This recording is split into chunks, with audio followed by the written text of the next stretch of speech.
Hello, আজকে আমরা কথা বলবো ওয়ার্ল্ড ইকোনমি ট্রান্সফরমেশন নিয়ে।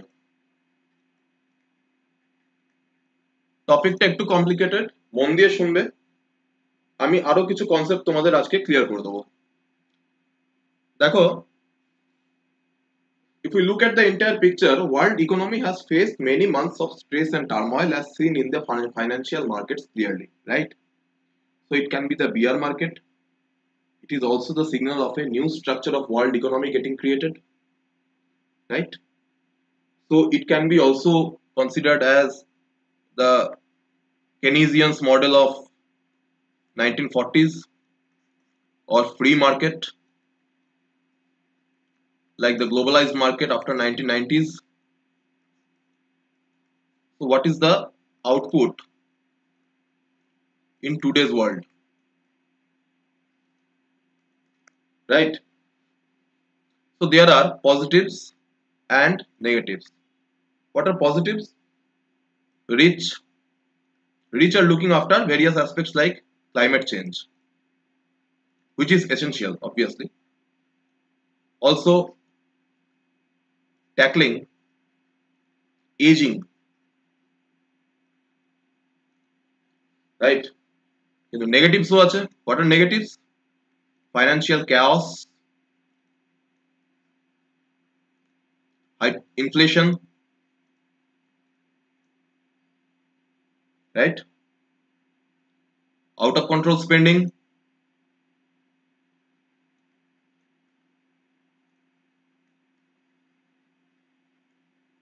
collapse of nations,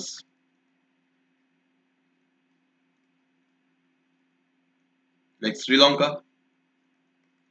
Okay. এখন market, what does market tell? Market এখন কি বলছে, রাইট? সো 40 বছর পর, after 40+ years, inflation rose to double digit. আমি এটা ইন্ডিয়ার রেসপেক্টে বলছি না, এটা আমি ওয়ার্ল্ডের রেসপেক্টে বলছি। আমি আগেই বলেছি ভিডিওটা আমাদের ওয়ার্ল্ড ইকোনমি ট্রান্সফরমেশনের উপর, right? So inflation has become in under double digit after 40 years. Shares all over the world has dropped by 25%। ইন্ডিয়াতেও তোমরা রিসেন্টলি শুনেছো যে স্টক মার্কেট প্রচন্ড রকম ভাবে ক্র্যাশ করেছে, রাইট? এবং যেহেতু dollar is getting strength, government bonds are not high yielding, right? So government bonds are also crashing. Okay.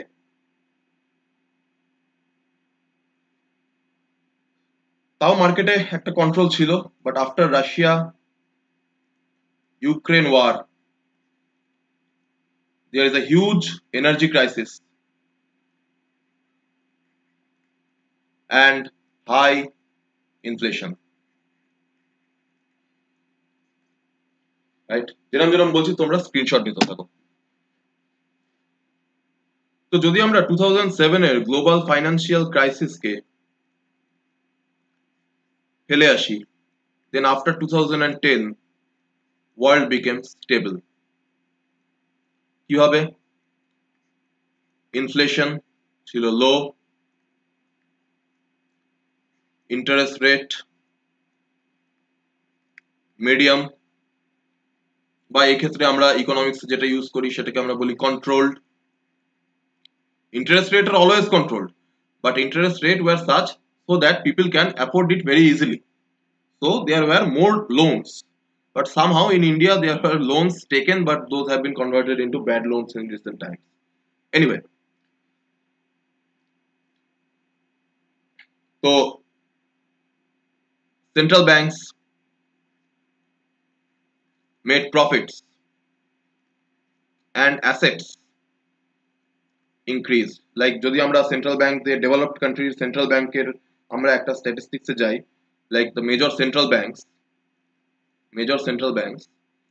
they used to have $15 trillion, $15 trillion financial assets. Okay. কিন্তু এত অবধিও everything was fine and normal, but then came the pandemic, right? So we all have suffered in maybe directly or indirectly from the COVID pandemic.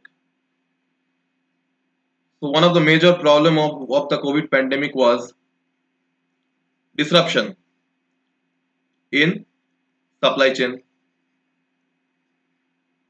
তোমরা জানো there was huge lockdowns imposed all over the nation, like China, US, India,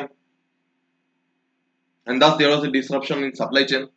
And when there was a disruption in supply chain, the demand remained constant, but when the supply chain broke, the price will automatically increase. Thus, it resulted in inflation.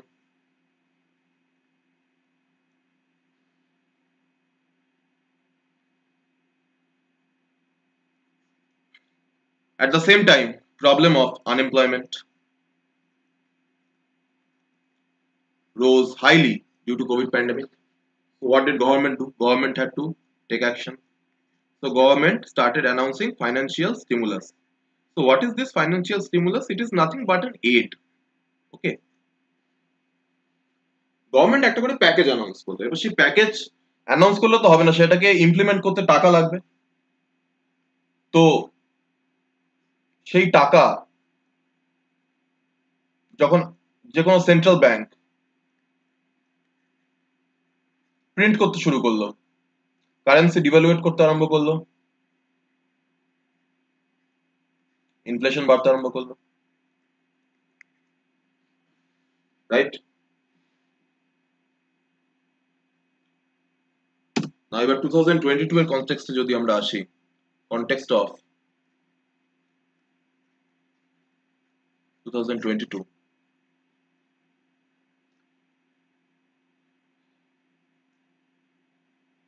তো আমরা একটা জিনিস এখন দেখতে পাচ্ছি যে fluid market আর technology এই দুটোর ওপর পুরো এন্টায়ার ফাইন্যান্সিয়াল সিস্টেম দাঁড়িয়ে আছে, এবং শুধু তাই নয়, banks are also dependent on those, right?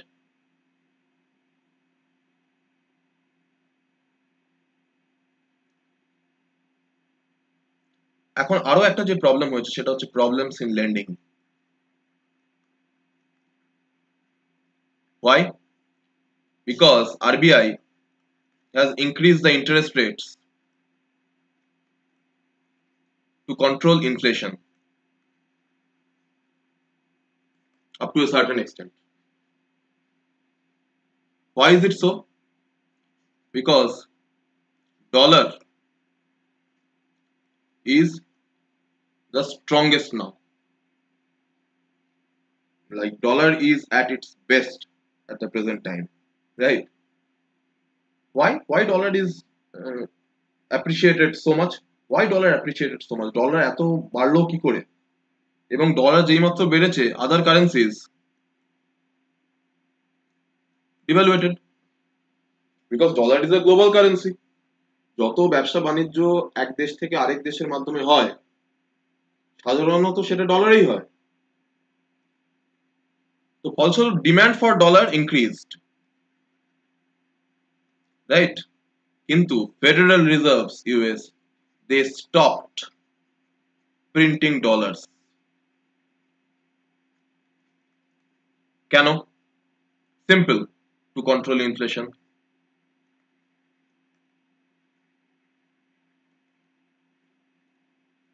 Right? তো ডিমান্ড বাড়ছে, সাপ্লাই কমছে, and what will be the result? Price will increase, right? When there is an increased demand but a decrease in supply, automatically for a particular product price will increase. Now if we consider dollar as a medium of exchange and also as a certain product which all the central banks all over the world used to keep as a forex reserve, so the demand is very high, but the Federal Reserve stopped printing it. So the supply is low. Dollar has appreciated drastically, right? আমি এটাই বলতে চাইছি। তো এর ফলে আরো কিছু problem হচ্ছে, এগুলো তোমাদের অতটা না বুঝলেও চলবে, কিন্তু তাও এগুলো লিখে রাখতে পারো। ইনভেস্টমেন্ট ফান্ডস, পেনশন ফান্ডস, এগুলোও রিস্কে আছে। ওকে, তো এর ফলে যেটা হবে, হোয়াট হ্যাপেন্স নেক্সট,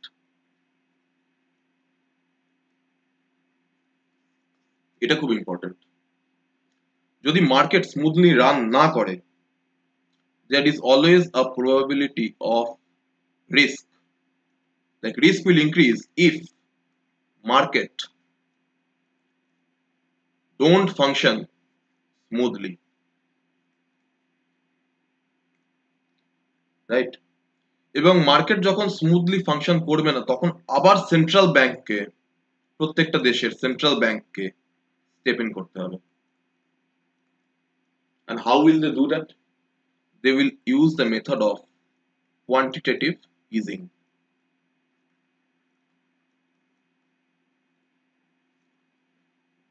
আচ্ছা, তোমাদের কাছে এই টার্মটা অনেকের কাছে নতুন হতে পারে, কোয়ান্টিটেটিভ ইজিং, কিউই। এটা একটা খুব বড় টপিক ইকোনমিক্স এর। আমি অনেক ছোট করে তোমাদেরকে খুব সহজ যে কনসেপ্টটা সেটা আমি তোমাদের বুঝিয়ে দিচ্ছি। কোয়ান্টিটেটিভ ইজিং এ কি হয় সাধারণত, ধরো আমি ইন্ডিয়ার কনটেক্সটে বলছি, আরবিআই আছে একদিকে, গভর্নমেন্ট আছে একদিকে। অলদো আমরা ইন্ডিয়াতে কিউইটা ব্যবহার করি না, আমরা মনিটারি পলিসি বলি।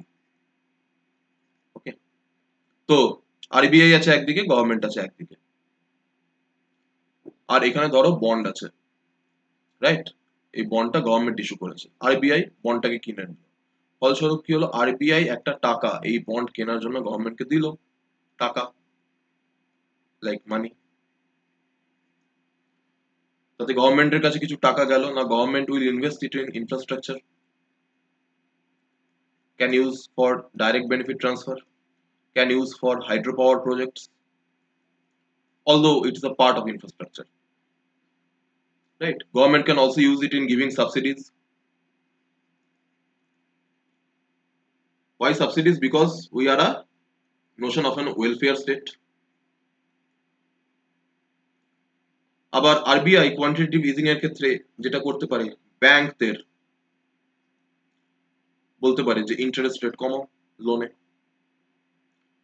সো যখন ব্যাংক লোনের উপর ইন্টারেস্ট রেট কমিয়ে দেবে, when there is a low interest rate on loans, so there will be more loans, more investment, right? As a result, what will happen? There will be an increased circulation of money. বুঝা গেল? তো এটা হচ্ছে entire quantitative ইজিং এর process. তো what happens নেক্সটে আমরা কি বলছি, যে যদি মার্কেট ফুললি ফাংশন না করতে পারে, সেই ক্ষেত্রে আবার প্রত্যেকটা সেন্ট্রাল ব্যাংকে স্টেপ ইন করতে হবে, তাদেরকে কিউই মেথড ব্যবহার করতে হবে, রাইট? কিন্তু কিছু আশার কিরণও আছে, যদিও সেটা খুব ক্ষীণ। এনিওয়ে, আমি একটু আগে বলেছিলাম যে রাশিয়া ইউক্রেন ওয়ারের জন্য there was an energy crisis. As a result, price of crude oil increased, right? কিন্তু অন্যদিকে there is more investment in science and tech. There is a scheme called FAME scheme. Now there is FAME scheme 2 has also arrived, where battery operated cars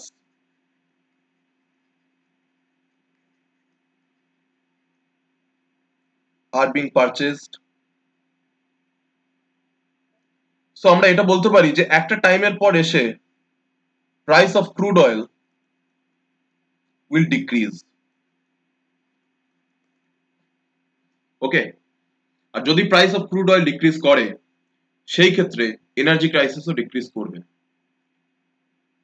R energy বলতে কি শুধু crude oil না, crude oil না, এনার্জির মধ্যে natural gas, LPG এগুলোও পড়ে, CNG, যেটাকে আমরা ন্যাচারাল গ্যাস হিসেবেই বলি। ন্যাচারাল গ্যাস ইউরোপিয়ান কান্ট্রিতে প্রচন্ড রকম ভাবে ব্যবহার হয় হিটিং এর জন্য, এবং শুধু তাই নয়, ন্যাচারাল গ্যাস দিয়ে ইলেকট্রিসিটিও অনেক জায়গায় তৈরি হয়। ফলে Russia is one of the greatest exporter of natural gas, right? So if the war ends and sanctions from Russia be removed, সেই ক্ষেত্রে price of natural gas will decrease, right? So long term change কি হবে?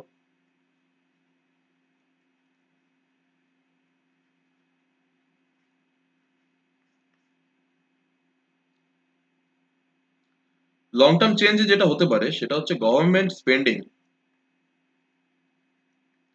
Will become more. আর যেটা হতে পারে renewable infrastructure will increase, like renewable energy infrastructure, right? Solar হতে পারে, হাইড্রো পাওয়ার প্রজেক্ট হতে পারে, because after the COP, climate change has been a great issue. India কি বলেছে যে net zero emission within 2070, China কি বলেছে উইদিন 2060, রাইট?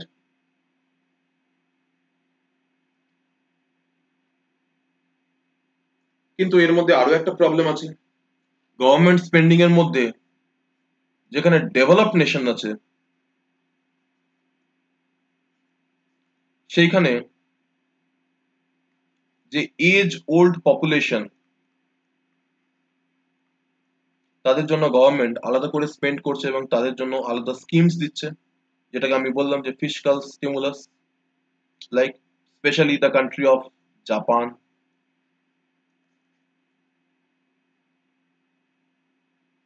রাইট? কিন্তু এর ফলে যেটা দাঁড়াচ্ছে ইনক্রিজ ইন ইনফ্লেশন।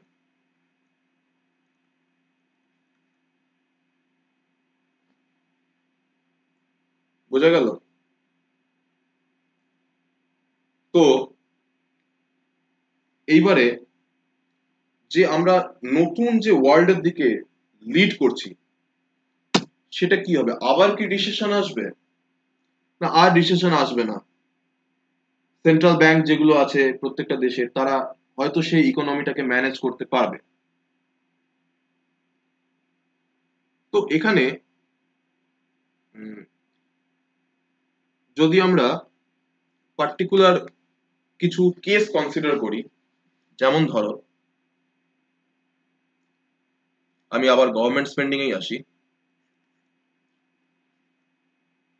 যদি ইনফ্লেশন বাড়ে সেক্ষেত্রে at certain point of time growth বাড়বে, কিন্তু ইনফ্লেশন যদি হাইপার ইনফ্লেশন হয় সেক্ষেত্রে it will be a disaster. So inflation is a very sensitive topic in macroeconomics. Okay. So what is central banks are doing? Central banks are cutting the rates slowly, right? যদি 9% থাকে একটা লোনের উপর interest, সেটাকে হয়তো কিছুদিন পর central bank 8.5% নিয়ে আসছে, অথবা 8.75% নিয়ে আসছে, কিন্তু 9% কে ডাইরেক্ট কখনো সেন্ট্রাল ব্যাংক 6% আনবে না। কারণ যদি এই কেসটাকে যদি আমরা কনসিডার করি, সেই ক্ষেত্রে loan will increase, the amount of loan money which is on loan will increase. এবার বলতে পারো তোমরা, হ্যাঁ তাহলে সার্কুলেশন অফ মানি ইকোনমিতে হবে, ইকোনমিতে আরো মানি পাম্পিং হবে, সেক্ষেত্রে ইনভেস্টমেন্ট বাড়বে, কিন্তু ইনফ্লেশনও তো বাড়বে, রাইট?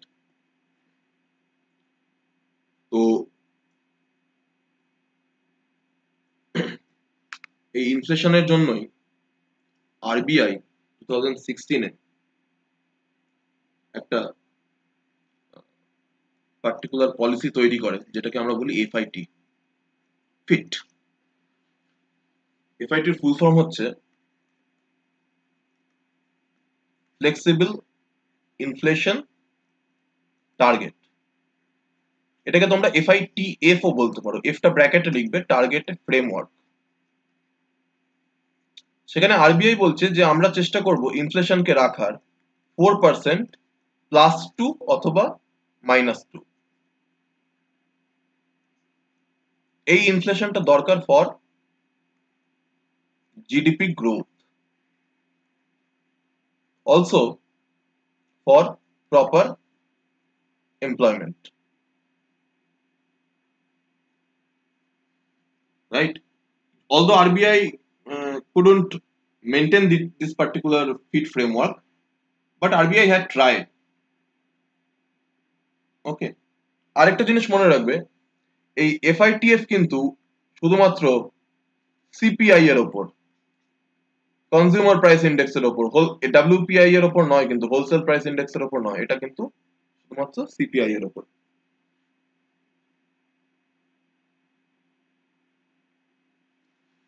তো এতটা ক্লিয়ার হলো? তো আমরা এখানে একটা কনক্লুড করতে পারি যে there are challenges in global economy.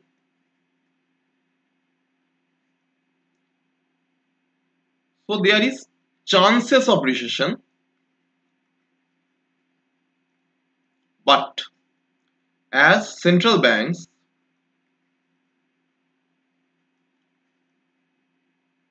instructed other banks to increase their buffer in case of debt. So recession may not occur. আর এখানে আমি রিসেশন বলতে যেটা বলছি, global recession, not for a single country, because শ্রীলঙ্কার অবস্থা তোমরা already দেখেছো। এখানে ইকোনমিস্টরা একটা কথা বলছে যে ডেভেলপড কান্ট্রি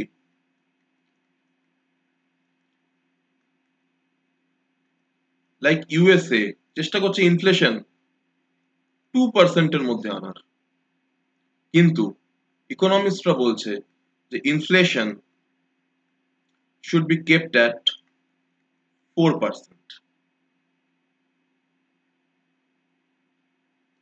সো এটাকে আমরা লাস্ট একটা লাইনে বলতে পারি যে change is coming, there are change, but governments, all the governments can make it smooth, like smooth transition, and they should avoid disruptions.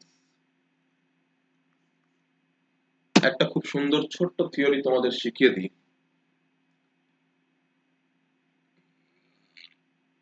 যদি ইনফ্লেশন বাড়ে, higher inflation will redistribute wealth, এটাকে যদি তোমরা ওয়েলথ বলো, এদিকে যদি তুমি রাখো ডেটারকে, এদিকে তুমি যদি রাখো ক্রেডিটারকে, তো ইনফ্লেশন যদি বাড়ে, ক্রেডিটার এর ওয়েলথ কিন্তু ডেটার ট্রান্সফার হয়ে যাবে। Higher inflation will redistribute wealth from creditors to debtors, মানে ক্রেডিটারের থেকে ডেটারের কাছে ওয়েলথ ট্রান্সফার হয়ে যাবে। কি করে হবে আমি তোমাদের বলছি, নাম্বার দিয়ে বলছি, ভালো করে বলবো। এটা ধরো আমি, এটা ধরো আমার এক বন্ধু বা আরেকটা লোক, আমি এ, সেই লোকটা বি, একে আমি 100 টাকা দিলাম, আমার সঙ্গে ওর চুক্তি হয়েছে যে 1 বছর পর ও আমাকে 10% ইন্টারেস্টে এই 100 টাকা ফেরত দেবে। তার মানে আমি কত টাকা পাবো? 110 টাকা পাবো। কিন্তু 1 বছরে ধরো ইনফ্লেশন 2% বেড়েছে, রাইট? তো আমার এই 100 টাকাটার ভ্যালু আগে যা ছিল তার ভ্যালু কিন্তু কমে গেল, ধরো 98 রুপিস হয়ে গেল। কিন্তু ও তো 110 টাকাই দেবে, ও তো তার জায়গায় 111 টাকা কি 112 টাকা আমায় দেবে না, রাইট? কিন্তু 2% হলে ইটস ফাইন, ইটস ম্যানেজেবল। আবারও ভালো করে বোঝো, আমি এখানে 100 টাকার ভ্যালুর কথা বলছি। This wealth is value. তুমি কিন্তু 98 এর সঙ্গে 110 ক্যালকুলেট করো না। এক বছর পরে কিন্তু 110 টাকার ভ্যালু হয়ে যাবে হয়তো তুমি দেখবে 106 টাকা, বিকজ প্রাইসেস উইল ইনক্রিজ। মানে 100 টাকায় যদি আমি আগে 10টা জিনিস কিনতে পারতাম, তাহলে আমি এক বছর পরে 100 টাকায় 8টা জিনিস কিনতে পারবো। কিন্তু ইনফ্লেশন যদি 6% হয়ে যায় সাপোজ, তাহলে আমি এখন 100 টাকায় 4টে জিনিস কিনতে পারবো, রাইট? কিন্তু ও তো আমাকে 110 টাকাই দেবে, যেহেতু আমার সঙ্গে ও 10% ইন্টারেস্টের কন্ট্রাক্ট ছিল। সো ইনফ্লেশন হলে ব্যাংকের ক্যাপিটাল, যেটা অ্যাডজাস্টেড উইথ ইনফ্লেশন, সেটা ডিক্রিজ করে। সো ক্যাপিটাল, বা এখানে ক্যাপিটাল বলবো না, principal adjusted with inflation decreases. বোঝা গেল? তো এইটা ছিল যে আমাদের ওয়ার্ল্ডের এখন কি অবস্থা, ওয়ার্ল্ড ইকোনমি কিভাবে ট্রান্সফর্ম করছে। আচ্ছা, এর মধ্যে তোমরা অনেক জিনিস শুনলে, ইনফ্লেশন শুনলে, কেনেজিয়ানস মডেল শুনলে। এবার তোমাদের মাথায় আসতে পারে যে এগুলো কি, রাইট? ইনফ্লেশনটা কি? What is inflation? তোমরা যারা ইনফ্লেশন পড়েছো, সাপোজ আমি বলছি, তারা নিশ্চয়ই ইনফ্লেশন সম্বন্ধে এইটুকু শুনেছো যে inflation is sustainable rise in price, right? That is inflation. কিন্তু এই ইনফ্লেশনের মধ্যেই অনেক ডিটেলস আছে, ওকে? তো আমাদেরকে সেই ডিটেলস গুলো দেখতে হবে আস্তে আস্তে। কিন্তু ইনফ্লেশনে যাওয়ার আগে তোমাদেরকে একটা টপিক বুঝিয়ে দিই, সেটা হচ্ছে কেনিজিয়ান কেনিজিয়ানস প্রিন্সিপাল অফ ইকোনমিক্স। দেখো, ইকোনমিক্স আমরা সাধারণত, যখন তোমরা পিওর ইকোনমিক্স পড়বে তখন দেখবে আমরা ভাগ করি দুভাবে, ক্লাসিক্যাল, মানে আমি কেনিজিয়ানের রেসপেক্টে বলছি, যে তফাৎটা আমরা শর্ট টার্মে দেখি, সেটাকে বলি কেনিজিয়ান। কেনিজিয়ান একজন জন মেনার্ড কেনিজ বলে একজন ইকোনমিক্স ছিল। তো যদি আমরা দুটো গ্রাফ আঁকি, রাইট? এদিকে আমরা ধরলাম প্রাইস, এদিকে আমরা ধরলাম জিডিপি। এক্ষেত্রেও তাই ধরবো, প্রাইস, এদিকে ধরবো আমরা জিডিপি। তো আমরা একটা অ্যাগ্রিগেট ডিমান্ড কার্ভ আঁকছি। ধরো এটা হচ্ছে আমাদের এডি, অ্যাগ্রিগেট ডিমান্ড কার্ভ, রাইট? এখানে কালার চেঞ্জ করা যায়। এইবারে ধরো আমি এখানে একটা ক্লাসিক্যাল ইকোনমিক্স এর কথা বলছি, অ্যাগ্রিগেট সাপ্লাই কার্ভ আঁকলাম। এটা হচ্ছে AS, AS in the long run, right? এটা হচ্ছে অ্যাগ্রিগেট সাপ্লাই লং রান। তো যদি আমরা ক্লাসিক্যাল ইকোনমিক্স এর কনটেক্সটে দেখি, তাহলে এই ডিমান্ড আর এই জিডিপির মধ্যে রিলেশন হচ্ছে প্রাইসের। ঠিক আছে? তো আমরা যদি সাপ্লাইটাকে বাড়াতে পারি, যদি আমরা অ্যাগ্রিগেট সাপ্লাইটাকে বাড়াতে পারি, সাপোজ আমি অ্যাগ্রিগেট সাপ্লাইটাকে এদিকে শিফট করলাম, সেই ক্ষেত্রে আমাদের যে প্রাইস, তার কম্পারিজনে জিডিপি বাড়তে থাকবে। লাইক এটা যদি আমাদের প্রাইস পয়েন্ট হয়, আমি অ্যাগ্রিগেট সাপ্লাইকে ইনক্রিজ করেছি, তো আমরা যদি অ্যাগ্রিগেট সাপ্লাইয়ের এই জায়গাটাকে দেখি, তাহলে এইখান থেকে গ্রাফটা নামছে, ফলে জিডিপি ইজ ইনক্রিজিং। রাইট? এটা হচ্ছে ক্লাসিক্যাল ইকোনমিক্স এর থিওরি। ঠিক আছে? এইবার কথা হলো, এই সাপ্লাইটাকে আমরা বাড়াবো কি করে? সাপ্লাইটা বাড়ে সাধারণত, আমি তোমাদের আগে যে ভিডিওগুলোতে বলেছি, সেটা হচ্ছে গভর্নমেন্ট ইন্টারভেনশন। রাইট? গভর্নমেন্ট ইন্টারভেনশনে ধরো ডিবিটি হতে পারে, ডাইরেক্ট বেনিফিট ট্রান্সফার হতে পারে, আরবিআই ধরো ইন্টারেস্ট রেট কমিয়ে দিল লোনের ওপর, তো লোন বাড়লো, সেক্ষেত্রে ইনভেস্টমেন্ট বাড়লো, ইনভেস্টমেন্ট বাড়লে অটোমেটিক্যালি প্রোডাকশন বাড়বে, প্রোডাকশন বাড়লে সাপ্লাই বাড়বে, সাপ্লাই বাড়লে অটোমেটিক্যালি জিডিপি বাড়বে, আর এমপ্লয়মেন্টও বাড়বে। ঠিক আছে? কিন্তু কেনেজিয়ান থিওরিটা একটু আলাদা। ঠিক আছে? কেনেজিয়ান থিওরি বলছে যে আমি আবার একটা অ্যাগ্রিগেট ডিমান্ড কার্ভ আঁকছি, রাইট? আমি একটা অ্যাগ্রিগেট ডিমান্ড কার্ভ আঁকলাম। তো এই ক্ষেত্রে সাপ্লাই যেটা হবে, কেনেজিয়ান্স এর অ্যাভারেজ সাপ্লাই কার্ভ যেটা, বা অ্যাগ্রিগেট সাপ্লাই কার্ভ যেটা, সেটা এইরকম। ওকে, কেন? কেনেজিয়ান কিন্তু বলছে যে ভেরি শর্ট টার্মের কথা।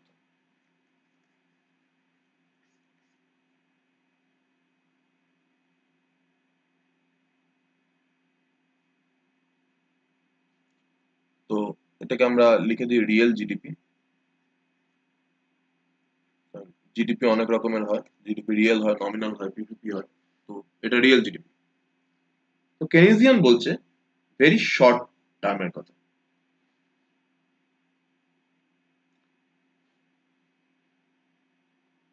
কেনেজিয়ানের ক্ষেত্রে যে থিওরিটা বলা হচ্ছে, যে যদি গভর্নমেন্ট ইন্টারভেনশনে আমরা কোনোভাবে এই সাপ্লাই অ্যাগ্রিগেট ডিমান্ড কার্ভটাকে বাড়াতে পারি, লাইক আমরা অ্যাগ্রিগেট ডিমান্ড কার্ভটাকে এই জায়গায় নিয়ে এলাম সাপোজ, তো আমার প্রাইস পয়েন্ট যেটা ছিল এক সময়, এইটা, সেটা সাপ্লাই যদি বাড়ে, তাহলেও প্রাইস পয়েন্টটা সেম ই থাকবে। রাইট? এটাই হচ্ছে রিসেশনের problem. This is the main problem of recession. যদি এখানে আরেকটা কালার আমি ইউজ করছি, ধরো এখানে চারজন লোক আছে, এ, B, C, D. Right? A B কে দুটো জিনিস বিক্রি করছে, বি সি কে দুটো জিনিস বিক্রি করছে, সি ডি কে দুটো জিনিস বিক্রি করছে, ডি ও এ কে দুটো জিনিস বিক্রি করছে। তো এরকম ভাবে একটা সাইকেল চলছে। তো সাপোজ সি এর মনে হলো যে আমাদের মার্কেট ক্র্যাশ করতে পারে, আমি বি এর থেকে দুটো জিনিস কিনবো না, আমি বি এর থেকে একটা জিনিস কিনবো, I will not buy two.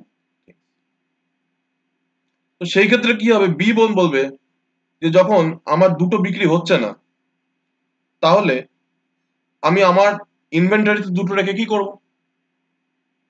তা আমি একটা কিনবো। সেক্ষেত্রে সাইক্লিক্যাল অর্ডারে দেখা যাবে এও বলবে যে আমি একটা কিনবো, আর ডিও বলবে যে আমি একটা কিনবো। কিন্তু এইখানে আসে গভর্নমেন্ট।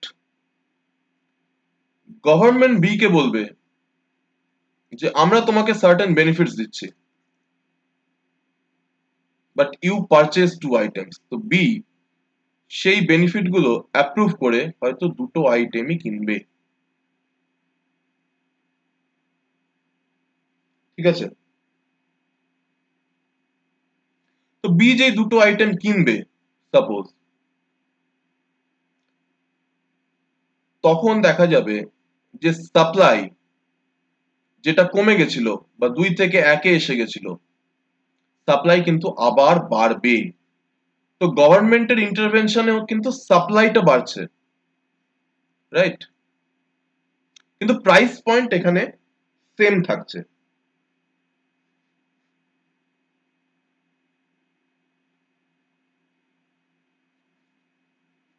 তো এটাকে যদি আমরা একটা পার্টিকুলার গ্রাফের মাধ্যমে বোঝার চেষ্টা করি,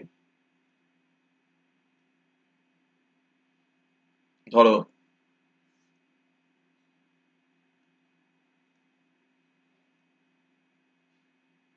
এদিকে যদি আমি প্রাইস, রিয়েল জিডিপি, আমরা অ্যাগ্রিগেট ডিমান্ডটাকে এরকম জায়গায় রাখলাম। এবার সাপোজ অ্যাগ্রিগেট ডিমান্ড কোনোভাবে কমলো,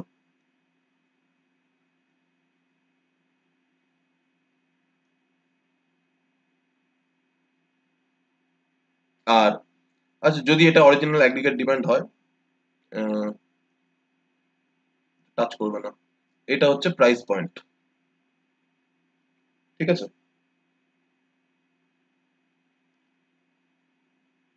আরেকটা কেসে দেখা গেল যে অ্যাগ্রিগেট ডিমান্ড বাড়লো,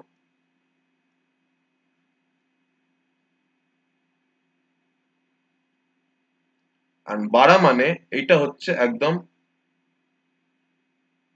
এন্ড পয়েন্ট ধরতে পারি আমরা। আমার ড্রয়িং খুব একটা ভালো না, আই এম রিয়েলি সরি। তো হচ্ছে একটা এন্ড পয়েন্ট।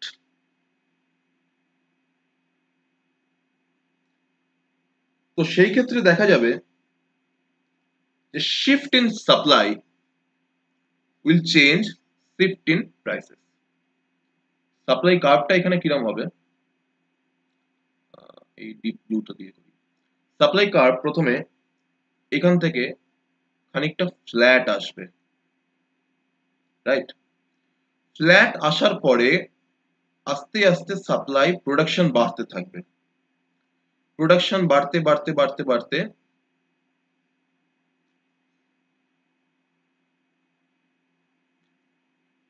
প্রোডাকশন বাড়তে বাড়তে বাড়তে বাড়তে এই কার্ভটা এরকম ভাবে উঠবে after certain government benefits, like ট্যাক্সে ছাড় দিল, কর্পোরেশন ট্যাক্সে ছাড় দিল। এখানে আমি সরি একটা কার্ভ তোমাদের দেখাতে ভুলে গেছি, সেটা হচ্ছে এইটা যে নর্মাল আমাদের যেটা অ্যাগ্রিগেট ডিমান্ড কার্ভ ছিল, যেটাকে আমরা এখানে এডি বলছিলাম, সেইটার হচ্ছে প্রাইস পয়েন্ট এটা। ওকে,